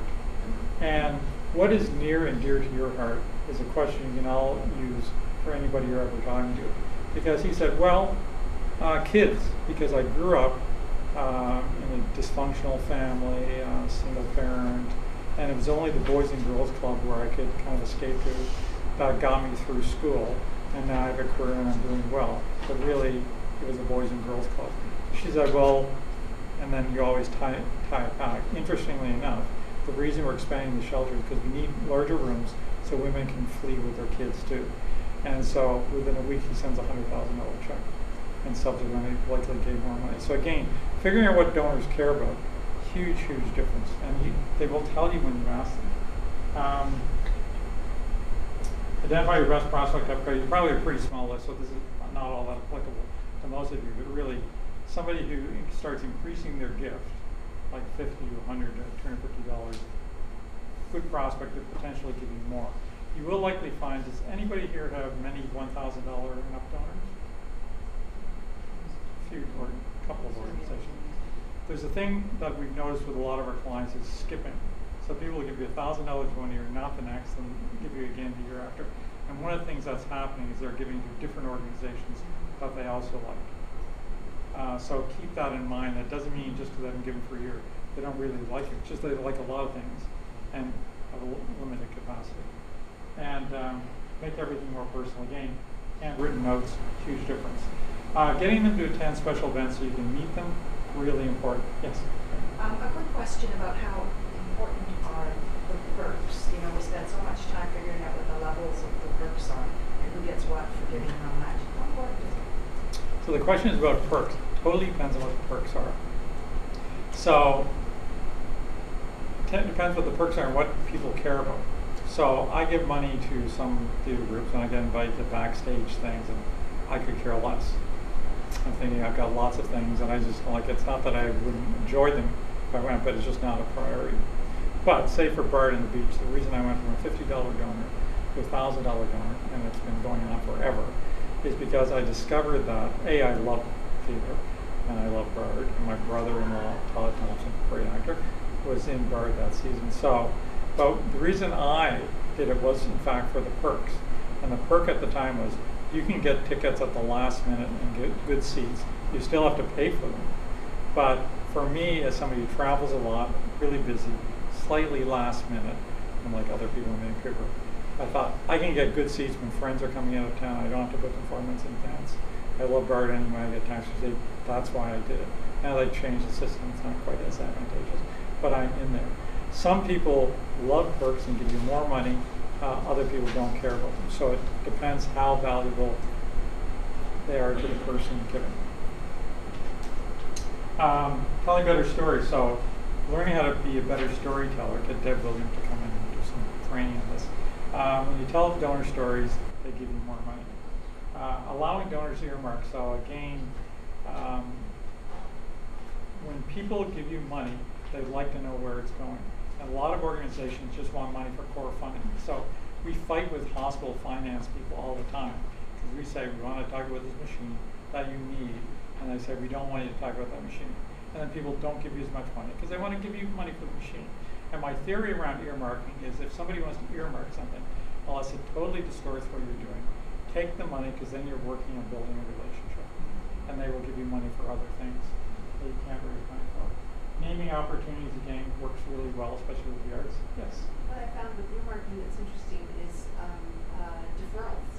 So if something's a targeted donation and you don't end up using it in that fiscal period, you can defer it, whereas if it's a general donation, you can't. So it's interesting to know that and if you're going after a big goal. Right. So lastly, monthly donors. How many of you have monthly giving programs? Okay, great. Monthly donors, I'm writing a third book on this, so if you have any interesting stories, I'd love to hear them. I'm delivering the manuscript in 2 weeks, so tell me today. And that could be just a small, so like I want stories from smaller organizations. But if you get people to give monthly, especially for small organizations, it's great because the money will just keep going on forever. And over time, people might upgrade, and it makes an enormous difference. For legacy donors, your monthly donors are among your best legacy prospects. The average legacy in Canada is about $30,000. So I went through these those top 10 things, and now I'm going to flip through the slide, but basically because, yes? How we have an anonymous monthly giver, and we have no way of thanking them. So I'm really curious about how we thank anonymous donors. Well, is it an anonymous donor through an accountant or a lawyer? No, it's through Canada Helps. Okay. Well, if they're anonymous, you can't do anything about them.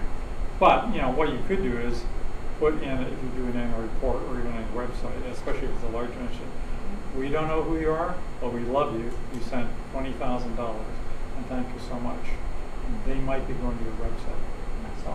Because we received one through United Way, and Canada Helps the same way. Yeah.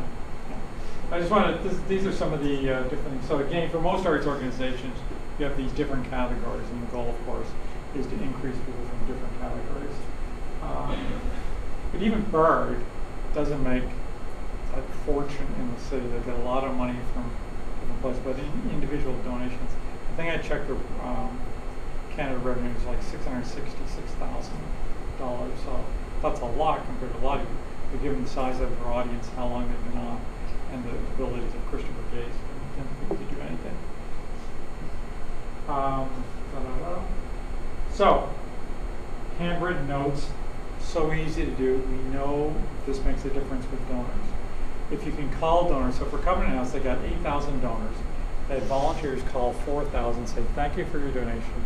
They didn't call the other half. And 6 months later, they evaluated this group versus that group.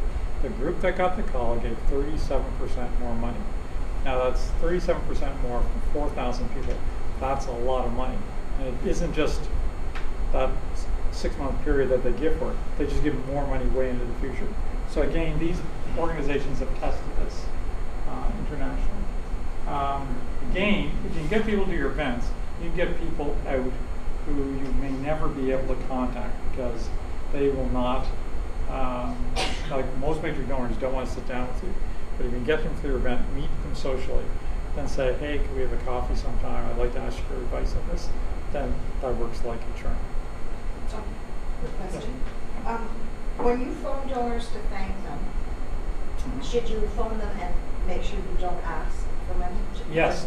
It has to be kind of what we call a stewardship call. The goal isn't to call, hi, I'm calling to thank you. By the way, could you give us another $1,000?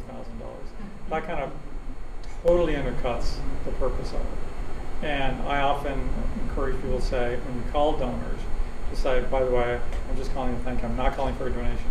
I just want to say we really appreciate this. Your gift made a difference. And can I just ask you, like, a phone call is better than a letter? Not necessarily. One thing about letters is that people don't get many handwritten letters. You can send a handwritten card. That's highly personal. And it doesn't mean you don't make the call, but most people don't have landlines, or a lot of people don't. Anybody here have a landline? Okay. Most of you still don't. I still don't. Although it's 22% of us, people with higher IQs. And inertia. No, it's basically inertia. I've known for years I should get rid of this stuff. But the key thing is you can call and leave a message on their answer machine. That's almost as good as talking in person. Yes? Well, that's what I was going to say. I try to call them, but I seldom get people. So I'm generally leaving messages. Yeah, and the thank you is good. So I just want to talk about kind of naming things. So we did a campaign for instance, Margaret, where people could, these things hung in the atrium of the hospital, 10,000 of them, where you write the name of the person you want to honor on one side, your name on the other side. People send a fortune. But then we turned it into this, an etched wall. So if you find a particular campaign that people really respond to, see if you can make something permanent. This raised millions of dollars. People want to honor somebody, etched glass walls there forever. So again, people like to have their names on things. Some how putting names on bricks came about. Does anybody know this? Jerry Falwell's fundraiser?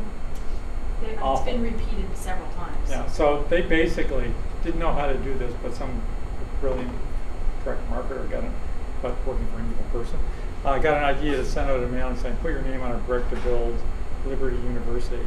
And they raised $7 million. Then they had to invent the technology to laser names on brick because they had so much money.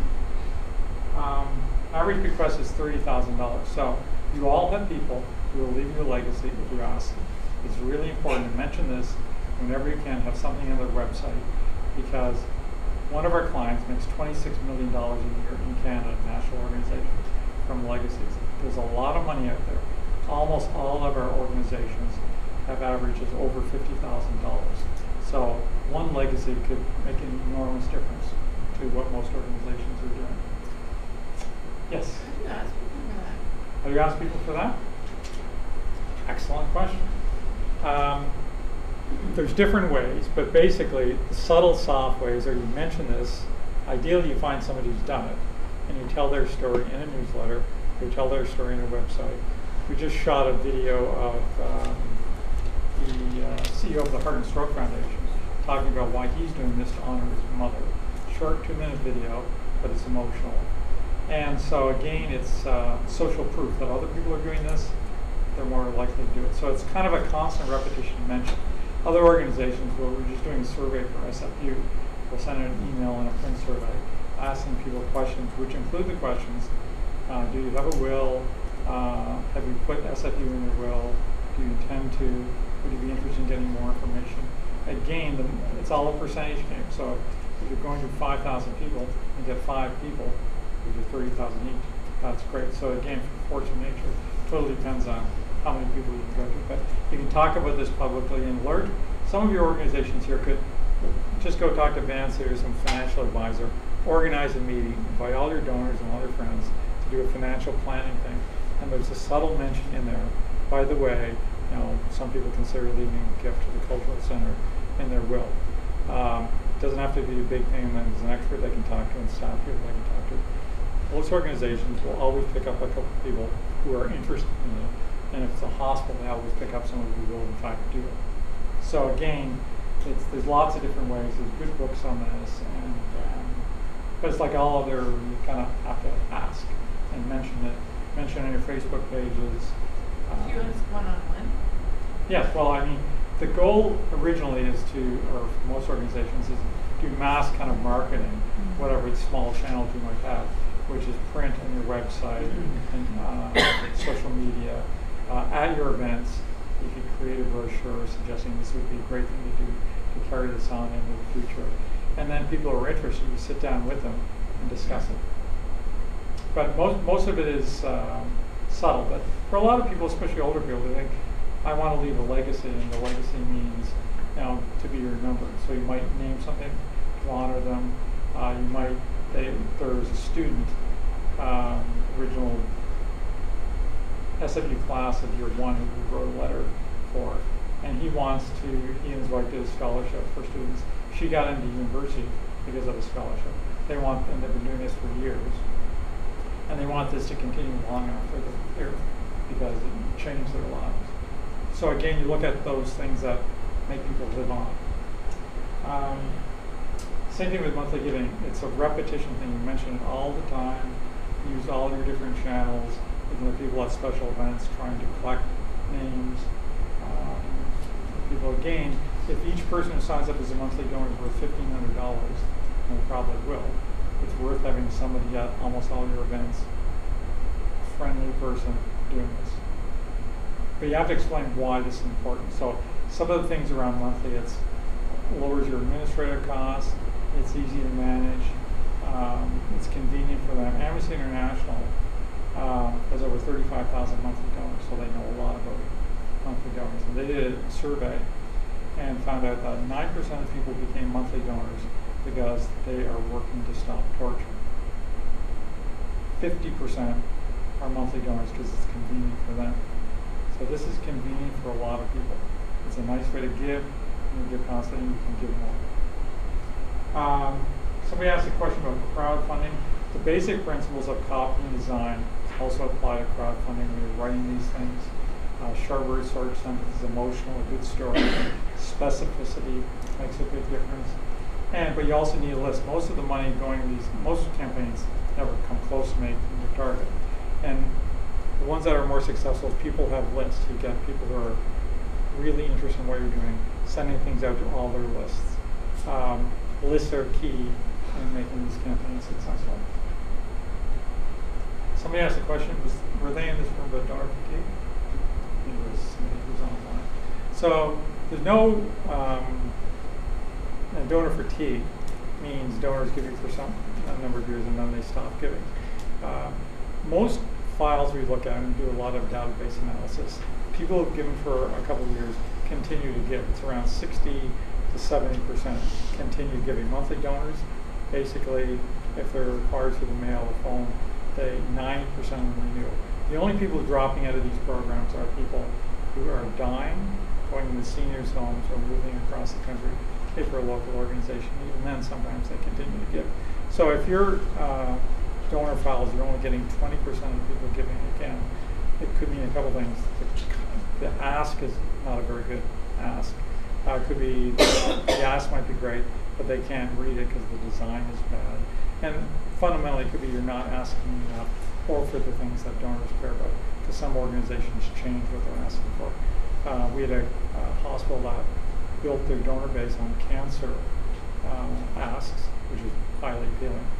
Then when they hired us, said, we want to change and raise money for maternity ward and also for curing psoriasis. And we're thinking, let's not do that. Because all the people on your donor base gave you for one reason, and you're asking for something else that's completely different. And that's a problem with a lot of organizations. If people are giving to your theater because they want to support new Canadian plays, then you change your mission to do the old classics. They may not give you money because you brought them in for one ask, and then you're converting what you're doing to another ask. So Maple Ridge switched from a $25 membership to an annual campaign, and donors didn't like it. I am a big proponent of getting people out of membership programs and into donor programs because they give you way more money. So when I've been a member of the organizations and I look at organizations we work with out of a membership base, people join as a member for $35 or $50 a year. They expect discounts, they expect benefits, and they're not giving you all that much money, and they will only give once a year. When people transfer, we did this with a national organization, transfer to a supporter campaign, they started giving more money because they didn't have this psychology around membership. I'm giving $35 a year, and I want 20% discount in the store, and I want a T-shirt with my membership. You get more money almost always with non-membership. So, and even though some people don't like it, they're not giving you much money. Like $25 is not a lot of it, might be to them, but the overall scheme of things for most organizations, you need a lot of $25 donations to do anything because it all costs time and money to manage. Somebody has to input the information, you have to send out a receipt, you may have to call them, you have to write them letters, etc., etc. So for most organizations, you want those people because they give you money and they can grow over time into larger gift donors. But fundamentally, you've probably got a Pareto principle operating where 80% of your money is coming from 20% of people, or even 90% of the money coming from 10% of your donors. That's true. But donors can be elevated and do more. So a difference for an annual campaign in a small community versus Vancouver is you have some advantages because you're probably one of the few cultural organizations of any size, I don't know who this was, but in your community. And again, you're going to know the people, you'll know the companies that might sponsor an event, you'll know individuals who are wealthy, the easier access because you run into them at the grocery store and ask for some advice on a gift. Whereas in Vancouver, while you've got a bigger population, it's sometimes harder to get to those folks. So I just want to make sure we have time for questions. So I'll leave that up. So quick major gift tips. Again, if you have a major donor and they give you money, it's going to be worth a lot of small gifts. So do only the wealthy give? No. What a person has and what they give to your organization or to anybody, they can be totally unrelated. It's obviously easier for Chip Wilson to give a large gift than anybody in this room. But that doesn't mean he will or somebody of that wealth will. Rosalia McCarthy was a washerwoman she got to about grade 3 and spent about 75 years of her life doing laundry. And when she died, she left a gift of $150,000 to the University of Southern Missouri. Now, nobody would have ever pegged her. She didn't have a TV, lived in a small house, but she saved money, and then somebody she ironed shirts for invested it for her. And she had a large gift. She got invited to the White House before she died, which is great, and she deserved to be honored. But she didn't have much money, but she made a big gift, so it's not always people with money. Sorry for anybody here I am close to you. So that's important to know. There's lots of people who can leave you a legacy who are cash poor but asset rich, which is why often lower dollar donors are really good people to have. So let's see if this will work. Maybe it won't, but we'll see. So this is the major donor, and you are the puppies. And initially it seemed like a great thing. And now it's turned into a nightmare. So, you have to be sensitive to people who have wealth and are major donors because, somebody coming to talk to you, great, but everybody identifies them as the people we all have to go to. And I'm sure it's a total drag. So the more you're conscious of this, the more sensitive you'll be to pay attention to what they want. And when you do that, they tend to give you more money. So a couple of tips. Has anybody ever heard of deep listing? The Thich Nhat Hanh for this thing. Same thing as Harville Hendricks's dialogues. And there's same thing around peace building, where you're actually listening to people, as opposed most of our conversations are, I'm working out in my head when I gotta respond. Whereas this is actually a slow down, you pay attention to what the other person's saying, you essentially repeat it back, not necessarily word for word. And then you also pay attention, you validate it, you pay attention to feelings.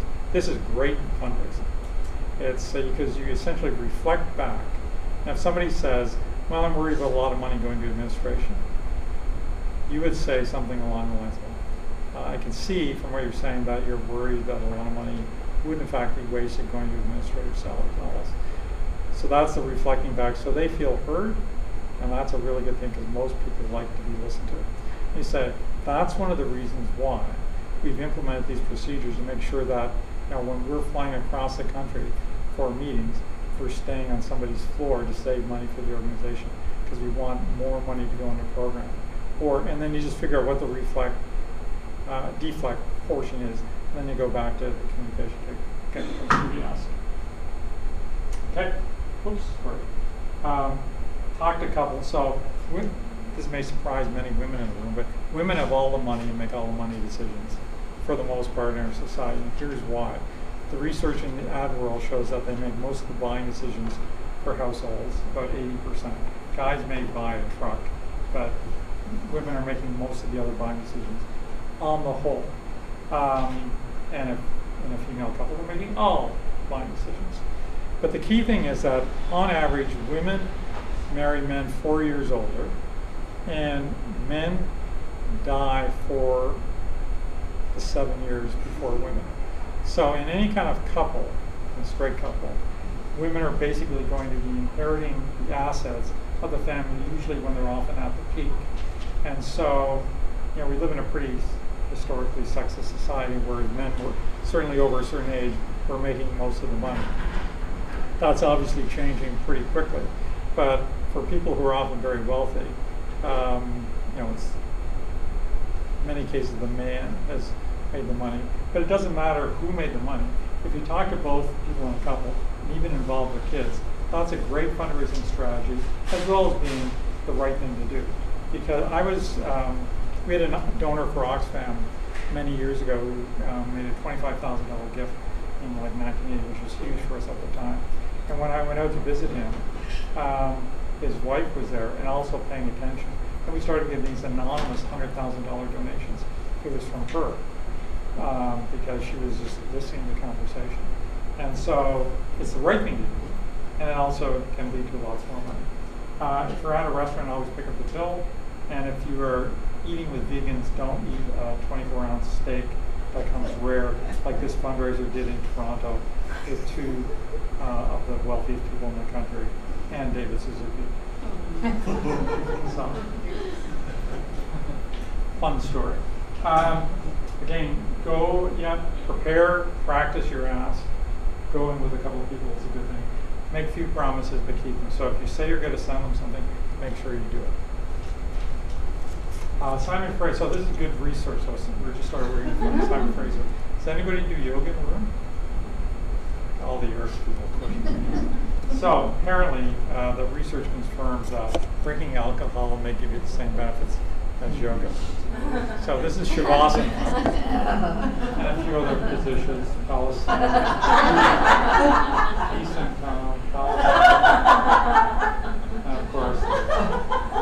So, and in 10 minutes you can have some wine outside. At home you have to start drinking on your own. So maximize lifetime value. I believe that there's a thing called return on investment that is the wrong metric for most organizations. People look at it for what can we get back within this year. And I think smart fundraising, taking into consideration cash flow, is to figure out how you can maximize lifetime value. And so for a lot of organizations, they focus on the former. And the organizations that do the latter make much more money. So Michael's first gift was $5. And recently he's given $3.9 billion to John Hopkins, Michael Bloomberg. And he's given billions to other organizations. He started off with a $5 gift. The upgrade, they treated him incredibly well. Developed a relationship for the long term. So if you assume every donor could potentially leave you a really large gift, you will treat them better. And that's planning for the long term. I could go on about the long-term stuff for a long time, but we don't have too much time. So normally I don't quote myself, but somebody did this, but I think this is critically important. Donor loyalty is not the donor being loyal to you. It's you being loyal to the donor. When I've heard people for many years talking about donor loyalty, that means giving us money. The reality is when you flip that around and you're loyal to them and you really care about them, and you treat them well, and you thank them properly, and you're grateful, and you report back how their gifts are being used, they send you much more money. To ask me again if we really need to send thank you letters, I've heard this, it costs $1.25, you make all the money back. So these guys, we did an audit for an organization in the States, and they said, well, our folks, it's a National Wildlife Federation affiliate in Oregon. They said, they hardly give us any money, and the members, the member organization, but nobody would ever leave us a legacy. So they probably, stereotypes, they don't look like people who give you legacies. Well, we discovered in a survey that 10% of them have put this organization in the will, and then another almost 30% said they would consider putting it in the will. And again, in the States, the average legacy is $30,000. But they thought, these guys don't have a lot of money, and they don't care enough about us. But they did. Even if you have 100 donors, you probably have 3 or 4 people who would consider a legacy, and you have to start talking to them about it. Because every week, somebody's going to die in a large organization on the donor list. And people only make a legacy and redo their will every few years until some people, as they get closer to the end, might change things around more. How many of you have wills? Okay, you should all have will. My lawyer lost my will. I said we were going to update it, and we called him, and he switched kind of from a regular lawyer to an entertainment lawyer. And they can't find a copy of the will. So I have to do a new will. And I'm going to put all of you in my will. If you send me a list of just I mean, I'm going to put you personally in the will, not your Miller Filmer. So he built Habitat for Humanity. So I've tried to get money by asking for it and not asking for it. And you get a lot more money by asking for it. And they get $800 million in the States. So this is my dog Maggie, who I promise I always put in the slideshows. So any questions in our 8 minutes left? Yes. I'm curious if someone was working for a small organisation that was new, how would they go about building a database? Okay, great question. So for a small organization that's new, how do they go about building a donor base? It really depends what they're doing, but let's assume it's an arts organization. So who supports you? Well, maybe your family, so that could be your first donors. Who ought to support you? Well, it could be other people who care about the arts, and it could be related to the kind of organization you're thinking about. But every organization that's a large organization was started by a small group of passionate people. St. Jude's, which raises $1 billion a year, was started by 2 people, basically. So it depends what sector, but it's the passion that drives you. You just talk to people, you try and get in the media, you create materials that are appealing. You might have benefits for people to come in, so there's T-shirts or mugs or various things that people want. Then they are out there promoting you, having your branding on. Oh, what's that organization? So there's no, if you've got a lot of money, it's way easier. So BC Parks Foundation, which is a brand new organization, which I encourage you to donate to. They had no donors, and we just started their program. And now we did a mailing, but again, they're really costly. Now they have 450 donors. And Inspire, which is a national indigenous organization, came to visit 5 years ago, and they had 17 donors. And now they've got well over 10,000. They got 1,500 monthly donors, and they've already got legacies from this. Again, I can't do this for any of the organizations in this room, and I'm doing this because I love the arts, not because I want any clients. And even the books that I'm selling, I'm doing any other money to charity. So it all depends on what kind of organization you have and how much capital you have. They had, in both cases, in one case, the board threw in a lot of money to run a campaign. So the more money you have, the more things you can do. You can build a better website. You can, nobody here can really probably raise much money in the mail, but you could organize a volunteer phone campaign. So you have every person who say sits on your board or is on a key volunteer committee to call 5 friends and see if they can get 2 or 3 donations. So again, all these things, you start with what resources you have, assess your resources, and kind of mobilize them. Now, if something really appealing, like a game, Bird on the Beach, 1 or 2, 3 people's idea 4 years ago. Crow's Theater, same thing. Chris Abrams built it because he was passionate about it. So again, it depends on your energy and skills and context. Any other questions?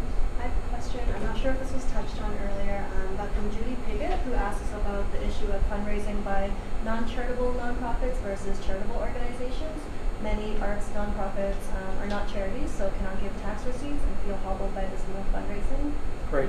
They should not feel hobbled by this in the fundraising. So the question basically was, if you're a nonprofit but not a registered charity, does that have a negative impact on your fundraising?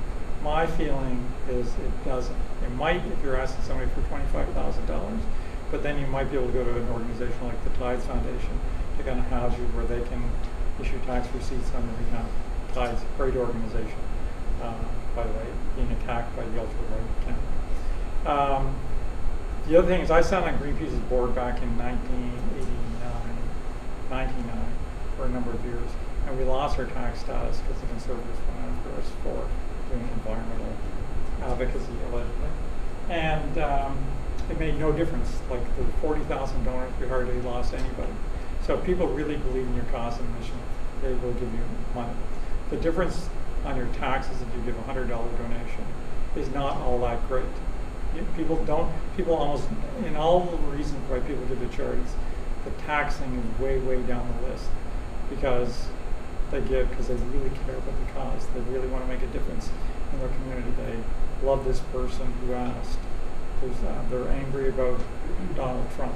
There's all sorts of reasons people give, but tax considerations are not as important as people think. I know you're not interested in giving claims, but organizations like ours, small organizations, is it worth it for us to hire, fundraisers? So it's an excellent question. Is it worth organization to hire a fundraiser? Depends on the organization.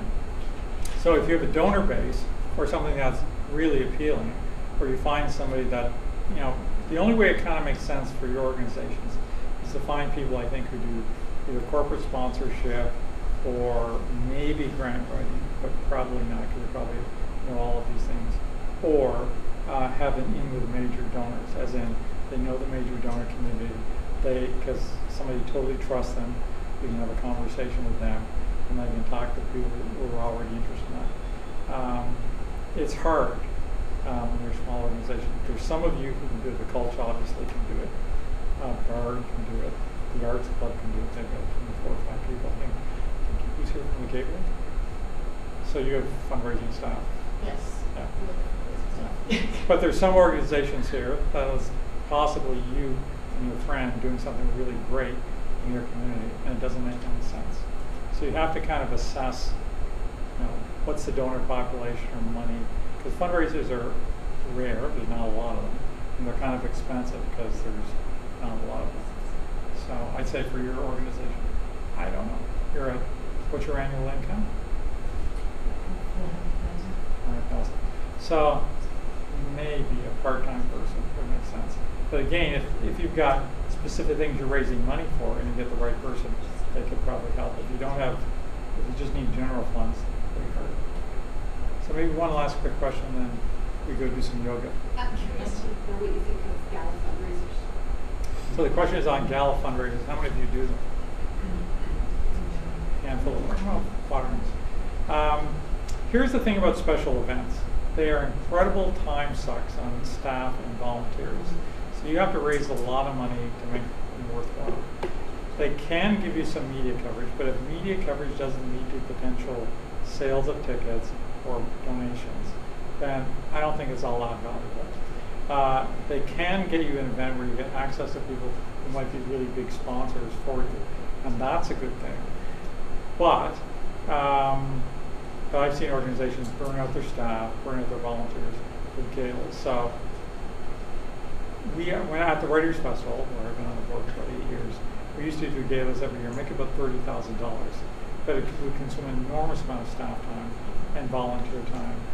And people who come to events tend not to be people who give you extra donations. So there might be reasons to do it, but it's on a one-by-one basis. And occasionally, you'll find people who are dead keen on doing events, and they run with it, and they don't take much staff time. Great. So for a lot of institutions, they call third-party events where they just go and say, I'm going to raise money for this organization, and that's really great. Yes, last just question. Just to follow up on the gala event, do you, in your experience, do you find that corporations who are willing to sponsor are more likely to sponsor a specific event because they can do giveaways or that? Yeah, so the question is about corporations sponsoring a specific event because they can do giveaways, get free publicity. That is almost certainly the case. So it depends. You're with the gateway? Yeah. So you're in a community where that's an important cultural institution and you've got a lot of business. So that probably makes sense because you've got a big profile and get in the newspaper and possibly even get on TV. But for a lot of organizations, that's not going to be the case.